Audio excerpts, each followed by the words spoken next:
రవి ప్రకాష్ సిలికానాంధ్ర ఆసుపత్రి Kuchipudi super speciality వైద్య సేవలు పూర్తిగా ఉచితం. అవనిగడ్డ మండలంలో పాత ఎడ్లంక గ్రామం కృష్ణా నదిలో ఉన్న ఒక చిన్న గ్రామం.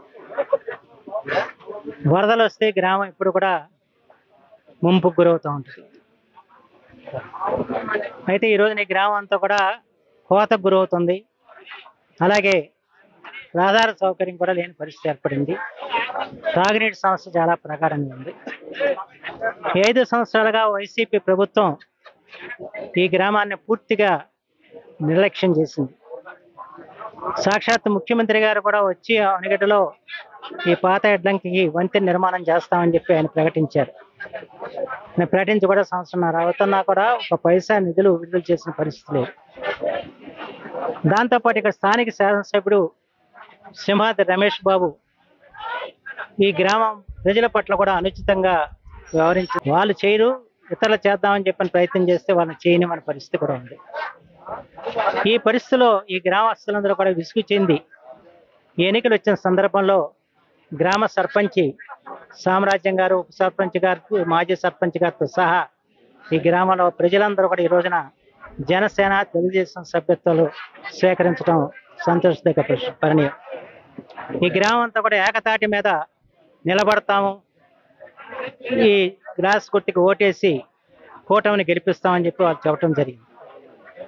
సరే, ఎన్నికల సంగతి ఎట్లా ఉన్నప్పుడు కూడా ఈ గ్రామానికి రహదారి సౌకర్యం, వంతెన నిర్మాణం చేయించడం, అలాగే గ్రామం కోతకు గురి కాకుండా రివిట్మెంట్ కట్టించడం నా బాధ్యతగా నేను స్వీకరిస్తున్నాను. ప్రభుత్వం రాగానే వెనువెంటనే 2 కార్యక్రమం కూడా పూర్తి చేస్తాం. అలాగే ఇక్కడ దాహార్తి తీర్చడానికి కూడా తాగునీటి సమస్యను కూడా పరిష్కారం చేసే కార్యక్రమం చేస్తాం. గతంలో ఈ గ్రామంలో అన్నీ కూడా సిమెంట్ రోడ్లు చేయడం జరిగింది. గ్రామంలో పాఠశాల భవనాలు కట్టినా, మత్స్య పారిశ్రామిక భవనాలు కట్టినా, ఏ కట్టినా కూడా నా హయాంలో జరిగినాయి. ఈ 5 సంవత్సరాలకు ఒక భవన నిర్మాణం జరగల. మేము ఆ రోజున కట్టించిన భవనాలకి, స్కూల్ భవనాలకి రంగులు వేసారు తప్ప ఇంకా చేసిన పరిస్థితి లేదు. జగనన్న కాలనీ కడతామని చెప్పారు, కట్టలేదు. ఏ నిర్మాణం కూడా ఇక్కడ జరిగిన పరిస్థితి లేదు.